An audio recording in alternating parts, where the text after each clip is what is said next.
So this is my speech number 2, and this is my audience, starting with my father. Hello, Dad. Hello. Hello. This is the wards, and this is Betty, my neighbor. Okay. So my research question was, how did General Petraeus change the trajectory of the war where others had failed to do so before, mainly Rumsfeld? I think everybody remembers in 2007 when George Bush gave a speech about the surge that he was introducing. Are you guys familiar with that speech? When everyone thought that he was going to hand off security to the Iraqi forces, and then he decided to suddenly surge 30,000 troops and announce a new general and a new Secretary of Defense. So my specific purpose is to talk to you guys about the tactics and strategies that General Petraeus used during the surge and how it caused a turning point in the war and American military history. I have credibility to speak on this subject because I have done extensive research on the region and in particular Iraq and read journals related to this. My 3 main points will be how did General Petraeus cause a turning point in the Iraq War with the surge? First I will discuss who Petraeus is and why he was given command of the army. Second, I will explain the revolutionary new tactics he used and why it was so effective. Last, I will talk about Petraeus' legacy and its lasting mark on U.S. Army and U.S. military history. So who is Petraeus? Petraeus was given the rank of general chosen by George W. Bush to change the trajectory of the war. He was regarded in the media as being one of the few high-ranking military leaders that understood the conditions of a post-Iraq war. It's a name really not often heard enough. He was our former leader of Multinational Force Iraq, which was the group of all of the countries combined. So he was in control of every single country in the coalition. George Bush needed a new face as his polling numbers were at the lowest they had ever been. And so he used this new general and firing Mr. Rumsfeld as a ploy to try to gain more credibility himself. And then he announces the surge in 2007. Now that I explained who Petraeus is and why he was chosen to lead this surge, I will discuss the tactics that he used to win. So the strategy. General Petraeus implemented a new strategy where soldiers got out of their armored vehicles and their enclaves, or fortified enclaves, and took the city on foot. So the most important part of his plan was to provide stability for the people. Before, what we were doing under Rumsfeld was we were going into the neighborhoods of Baghdad and we were clearing them of any sort of Shia or Sunni militants or anti-government factions like Al-Qaeda in Iraq. But then what we were doing is leaving, and we were going back to the green zone, a safe zone. And that created this constant, problem like we had in Vietnam, where we'd whack-a-mole, if you guys remember that term in Vietnam? Yeah. We'd whack one place and Viet Cong would come up in another. Well, we implemented the same exact strategy, actually. And so the same exact problems happened. And so underneath his manual to how to fight a counterinsurgency war, not just a war, he states very clearly that you must live with the people and get them on your side. So you must be an insurgent yourself, and they must align with you. And if they don't, then all the rest that follows will never hold or be sustainable anyway. So what he did was pretty interesting. He picked the fault lines where the sectarian violence was the most intense in Baghdad. And he went out. It was called clear, hold, or clear something and hold. And what was cool about it was they would be in the streets with the Iraqi soldiers, and they would hold these forts. They were called joint forts, instead of just having the Iraqis hold them. So now you had U.S. soldiers in the streets of Baghdad, sleeping there, living there, talking to the people, helping the people. And also, those joint things I talked about, we established like 77 of them just in Baghdad itself. There was only one existing before he went in. So, let's see. The next part that was really important was surveillance. After we would protect them, we needed to separate the extremists from the civilians. The way we did that was using this really cool eye scanner, and we would go door to door, and we would take everybody's eye code, or what you want to call it. And it was very intense. It was very serious, and we essentially got everybody on our side. We identified every single person, which would eventually help them give us information, so we didn't actually have to do it ourselves. We gained their trust by dying with them. And so the next part of his plan was actually pretty simple.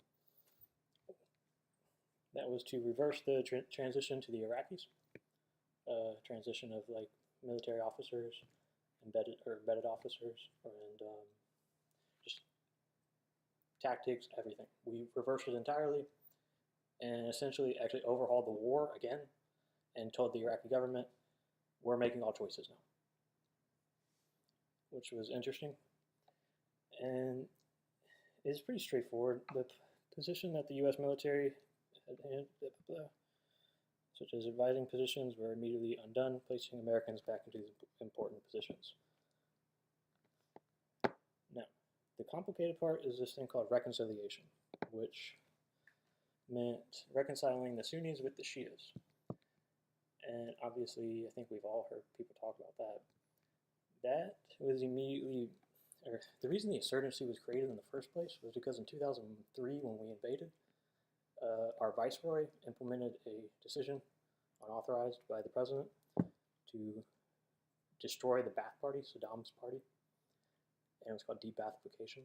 And what it did was, it not only destroyed the top elites of the party who needed to go, it also sent home the entire Iraqi military and educators, people who made money and needed money. And they were all Sunnis. Most of the people in the Ba'ath Party were Sunnis. And so we sent them all home, and without any respect, because they couldn't, like, once they weren't a part of the Ba'ath Party, they were disgraced.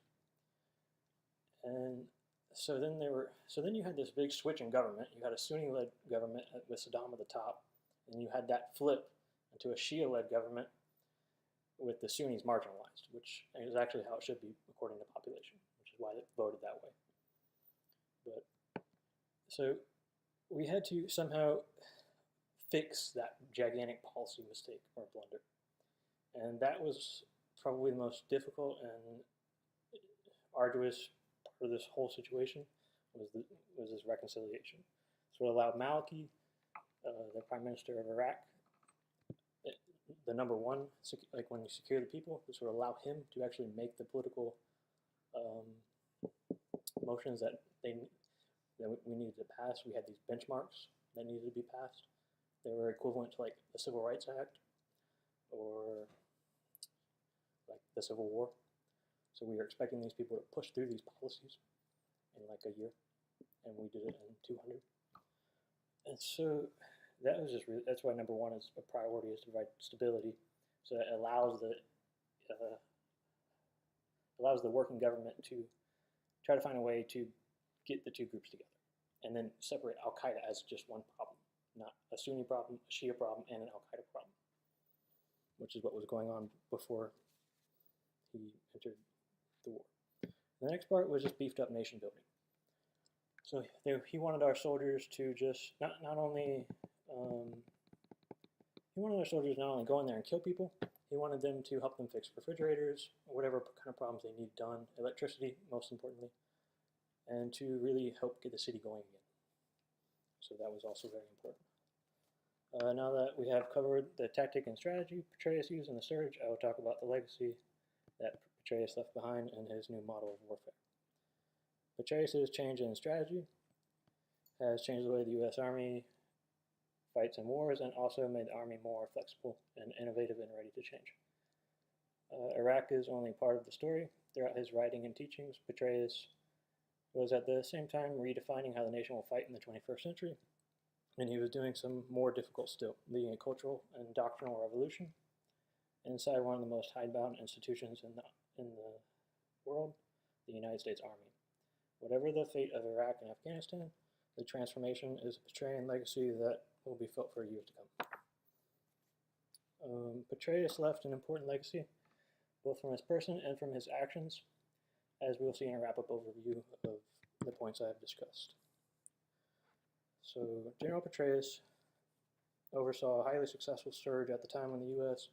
had been in Iraq for almost 7 years, and both morale for the war and succeeding in the war were both failing.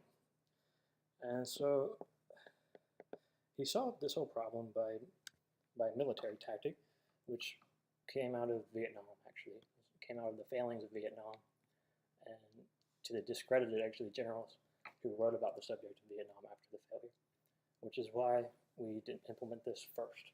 It's because most of the stuff that he's using, the sources that he used were from discredited people. And so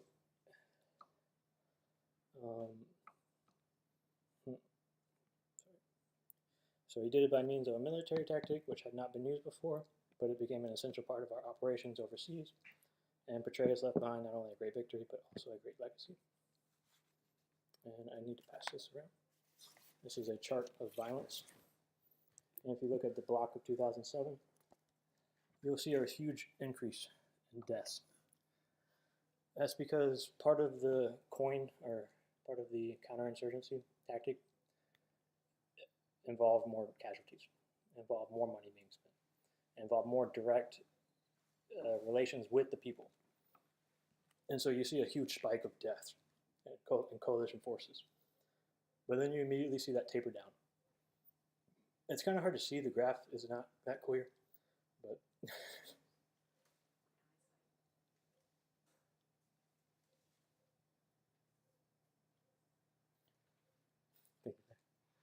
and then on the other side of that, if you just want to pass that around, if you look at Baghdad, it's just a city of, it's just a map of Iraq, and it shows the competing forces surrounding Baghdad. So we had Al-Qaeda in Iraq, the Sunnis in Iraq, which came from the de-Baathification I talked about. That was the insurgency. And then we had the Shia militants who were there all along, who were funded by Iran. So we really had a sectarian an ethno-sectarian civil war occurring right when we went in. So to finish this off, I just want to give a list of my sources that I used. The reason I didn't go through them throughout the speech is because I thought it would be best to give them at the end. The Surge, I read The Surge by Peter P. Mansour, and then another book called The Insurgents by Fred Kaplan, and The Manual by Petraeus. That would be the coin manual. The Washington Post, and hearings in Congress, largely. A lot of my information I've received from them. And that's it. Thank you very much.